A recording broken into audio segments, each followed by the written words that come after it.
जुमले वाले बाबा, आपने अपनी दाढ़ी तो कटवाई लिया, अपनी नाक ना कटवाइएगा, थोड़ी हमारे लिए भी तरस खाइए। हम लोग आपको अगर कुर्सी से हमने हटा दिया तो आपकी नाक कट जाएगी। जब आप आए थे 2014 में, हमको लग रहा था रोजगार आएगा, या तो बेरोजगारी आ रही है। तो युवाओं को कहती हूँ, ये जुमले वाले बाबा सबकी नौकरी छिनवा रहे हैं।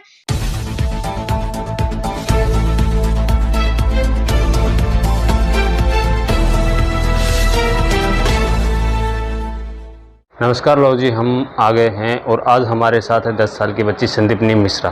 संदीपनी मिश्रा, आपसे जानना चाहेंगे, जिस प्रकार से बेरोजगारी चरम सीमा पे है लेकिन कोई बोल नहीं पा रहा है, उसी आधार पे अभी नागपुर में एसएससी जीडी 2 क्वालिफाई कैंडिडेट हैं, वो आमरण अनशन पे बैठे हैं और वो एक नारा लगा रहे हैं, वर्दी दो या अर्थी दो।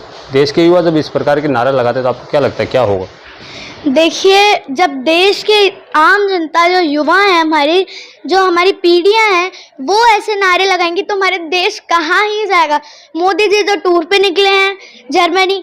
मोदी जी, आप जहाँ वहाँ कहते हैं कि भारत खुश होता है कि हम जर्मनी में वंदे मातरम के नारे लगते हैं, वहाँ अगर आप भारत में आके क्यों नहीं देखते हैं कि भारत के जितने भी युवा हैं वो इतने पीड़ित हैं, इतने परेशान हैं। वो तो वो आपसे मांग रहे हैं कि हमारे को मरने की इजाज़त दो।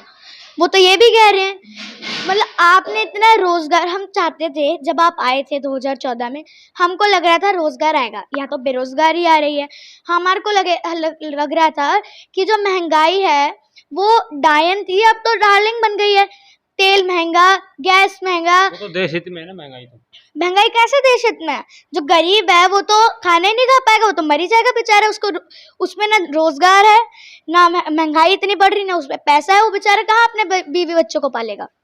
क्या लगता है, जो बच्चा बचपन से देश सेवा का जज्बा लेके बड़े होते हैं, तभी बचपन से वो प्रैक्टिस करते हैं, तभी जाके आर्मी एयरफोर्स में उनका सिलेक्शन होता है, और हर क्वालिफाई होने के बाद भी वो आत्म मृत्यु का वो मांग रहे हैं, आत्मदाह के लिए मांग रहे हैं कि हमें आत्मदाह की परमिशन दे दी जाए। देखिए, ये सब मोदी जी को, इनको समझाया जाना चाहिए कि रोजगार हम क्यों नहीं देते। ये तो मोदी जी तो कहते हैं पकौड़ा तलो। जो डिग्रियां लेके बैठा है, 4-4 डिग्रियां लेके बैठा है, 2-2 डिग्रियां लेके बैठा है, उसको तो आप नौकरियां दो। वो लोग बेचारे पकौड़ा तलेंगे थोड़ी ना बैठे हैं वो। तो स्वरोजगार की बात है ना, वो तो कह रहे हैं कि स्वरोजगार कर लो आत्मदाह मांगने के लिए। देखिए, आप कहते हैं पकौड़ा तलो, जो गरीब है वो तल लेगा, क्योंकि आप लोग तो कहते हैं, आपका क्या जा रहा है, आप तो 2 मिनट में कह देंगे पकौड़ा तलो रोजगार मिलेगा। जो गरीब है, आपने तेल ही इतना महंगा कर रखा है, फिर आप कहते हैं कि जो यूक्रेन और रूस की लड़ाई हो रही है उसकी वजह से महंगाई बढ़ रही है। जब हुई छात्र, जब नागपुर में राष्ट्रपति का दौरा होता है तो राष्ट्रपति से मिलने की इच्छा जाहिर करते हुए आगे बढ़ते तो उन पर लाठीचार्ज होता है। देखिए, सब जानते हैं कि हमने कुछ नहीं किया है, हम रोजगार नहीं दे पा रहे, सारी गलती हमारी है। सब रोजगार दे रहे हैं, आप लोग मान नहीं रहे, आपको विरोध कर रहे हैं। आप बताइए, जब छात्र ही सड़क पे बैठे हैं जिनके लिए रोजगार है, वो ही नहीं मान रहे कि हमारे लिए रोजगार है, तो हम लोग कैसे मांगने? नहीं, भाजपा कितना विरोध किया, तो कह रहे सब रोजगार, अपना पकौड़ा चलो, कुछ भी करो, बिजनेस करो। उनको तो अपना पैसे मिल रहे हैं अपने।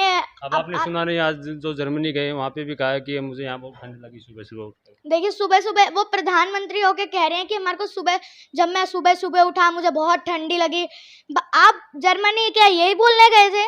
फिर आप कहते हैं कि वंदे मातरम के नारे, भारत अकेला नहीं है, अब भारत धीरे धीरे चल के मंजिल तक पहुंच रहा है। और आप कहते हैं साधन नहीं है भारत पे, अब ऐसा सब साधन है भारत के पास, पहले नहीं थे। देखिए, आप बताइए ऐसे कौन से साधन हमारे पास हैं? रोजगार हमारे पास नहीं है, महंगाई हमारे पास है, लड़कियों के इतने बलात्कार होते हैं, क्या साधन है हमारे पास? हम आपके पास जाते हैं कोई बात रखने तो हम पे लाठी चार्ज हो जाता है। हम अगर कोई हमारे बड़े नेता जाते हैं, अगर हमारे हाथरस में जब गए थे हम, तो वहाँ पे उन पे लाठी चार्ज होने लगता है, पुलिस उनको मारने लगती है। प्रियंका गांधी राहुल गांधी को मिलने क्यों नहीं दिया? मोदी जी, आप अपनी बात कितना भी मनवा लीजिए, आप 7 साल में 7 बार रो चुके हैं, मैं कितनी बार बता चुके हैं। आप कल परसों फिर रोने लग जाएंगे, फिर आप सोचेंगे मन की बात करते हैं, आप मन की मार करते हैं। जनता के लिए भावुक हो जाते हैं ना, जैसे अब छात्र एसएससी जीडी के वर्दी 2003 का नारा हो सकता है उनके लिए भावुक होकर रोने भी लग जाए, इसमें गलत क्या है?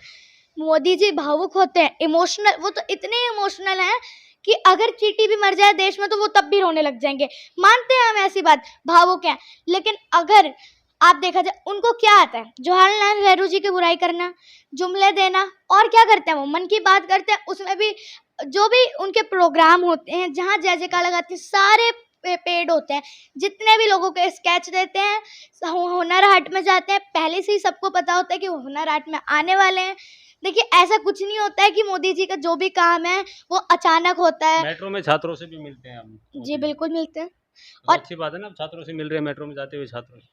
देखिए वो जो मेट्रो उन्होंने उद्घाटन किया था, उसमें मेट्रो में उन्होंने पहले से ही बच्चों को बुला रखा था।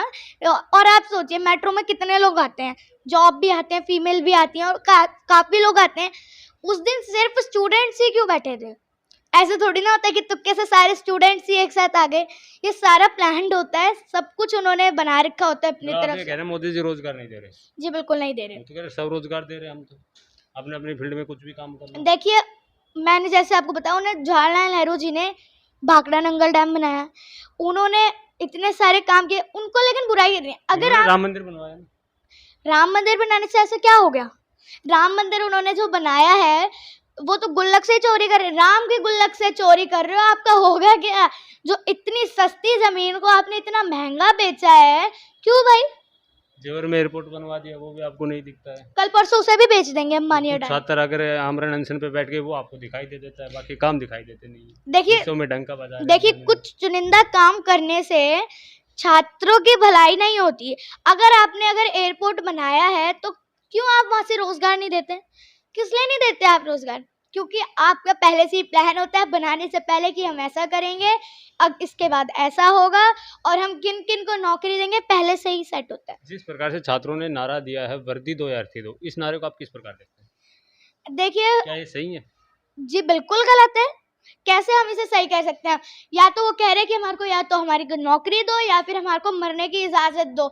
इसमें हम लोग कैसे सही कर सकते हैं? भाई हमारे देश के युवा ये कह रहे हैं कि वर्दी दे दो या फिर हमारे को अर्थी दे दो।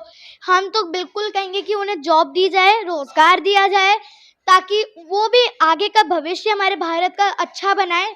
और मोदी जी जहाँ आप कहते हैं ना धीरे धीरे चल के भारत मंजिल पर पहुंच गया है, मोदी जी भारत मंजिल पे उन्हीं युवाओं की वजह से पहुंचा। आपने कुछ नहीं किया।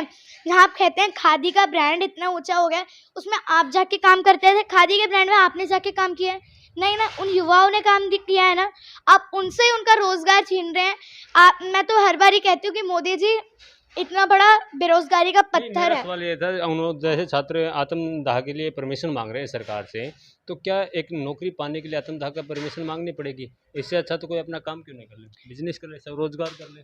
स्कीमें दे रही है सरकार बड़ी बड़ी। इतनी स्कीम जहाँ वो, मैं आपको बताऊँ, राशन बांटते हैं, आप सबको तो पता ही होगा, राशन बांटते हैं, उस पर इतना प्रचार करते हैं अपना योगी मोदी योगी मोदी। भाई राशन से ज्यादा तो उनकी तस्वीरें लगी होती हैं, उस पे उनके नेताओं की तस्वीरें लगी होती हैं। वो भी तो जरूरी है ना। कैसे जरूरी है? प्रचार करना। अगर किसी की भलाई के लिए चाह रहे हो तो क्यों आप अपना इतना प्रचार कर रहे हो? किस लिए आप जा रहे हो? दीजिए। जब केजरीवाल सरकार ने अपने लिए जो ड्राई राशन स्कीम बनवाई थी, उसमें मोदी 56 इंच का जो सीना है, 56 इंच का, मैं तो सीने को पत्थर कहती हूँ, ये किसी भी स्कीम पर गिर जाता है। अपनी स्कीम सारी वाह वाह है, और जो हम केजरीवाल सरकार बनाती है उस पर ये 56 इंच का पत्थर गिर जाता है। लास्ट में हम छात्रों को क्या संदेश देना चाहेंगे जो पिछले 7 दिन से वहाँ आमरण अनशन पे बैठे हुए हैं?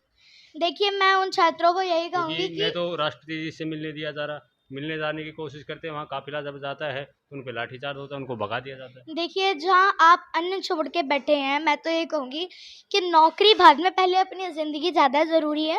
आप अन्न को त्याग ना करें, आप अन्न लें, लेकिन हाँ आप उसी बात पर डटे रहें कि हमारे को रोज़गार दिया जाए। और अगर बात होती है कि आपको रोज़गार ना दिया जाए, तो ये अभी आप लोग ही सरकार बनाते हैं, आप लोग गिरा भी सकते हैं। क्यों आप लोग इनकी सरकारें बनाते हैं जब आप लोगों को पता है कि ऐसा होएगा? तो मैं तो कहती हूँ कि आप डटे रहें, और जो जुमले वाले बाबा हैं। क्या अब देश में आर्मी एयरफोर्स जैसी जो देश सेवा करने के लिए इस प्रकार से आमरण अनशन करने पड़ेंगे युवाओं को? जी देश लगता नहीं कि देश किसी और ही दिशा में जा रहा है। जी देश नीचे की दिशा में जा रहा है। देश बांग्लादेश से भी नीचे आ गया है, तो सोचिए अब देश कहाँ जाएगा? जो हिस्सा हमारे अंदर से ही निकला हो वो हमसे ऊपर पहुँच जाए तो ये बहुत बड़ी बात है। और मैं तो ये कहूँगी कि मोदी जी हाथ जोड़ के आपसे विनती है कि युवाओं को रोजगार दीजिए। जुमले वाले बाबा, मैं तो युवाओं को कहती हूँ, ये जुमले वाले बाबा सबकी नौकरियां छिनवा रहे हैं, महंगाई बढ़ा रहे हैं, पल पल सबको तरसा रहे हैं। मैं यही कहूँगी जुमले वाले बाबा, आपने अपनी दाढ़ी तो कटवाई लिया, अपनी नाक ना कटवाइएगा, थोड़ी हमारे लिए भी तरस खाइए। हम लोग आपको अगर कुर्सी से हमने हटा दिया तो आपकी नाक कट जाएगी। नाक कैसे कट जाएगी? विश्व में डंका बज रहा मोदी जी का, वो विश्व में डंका बजाने दूसरे वाले, देश मोदी जी की डिमांड कर रहे हैं।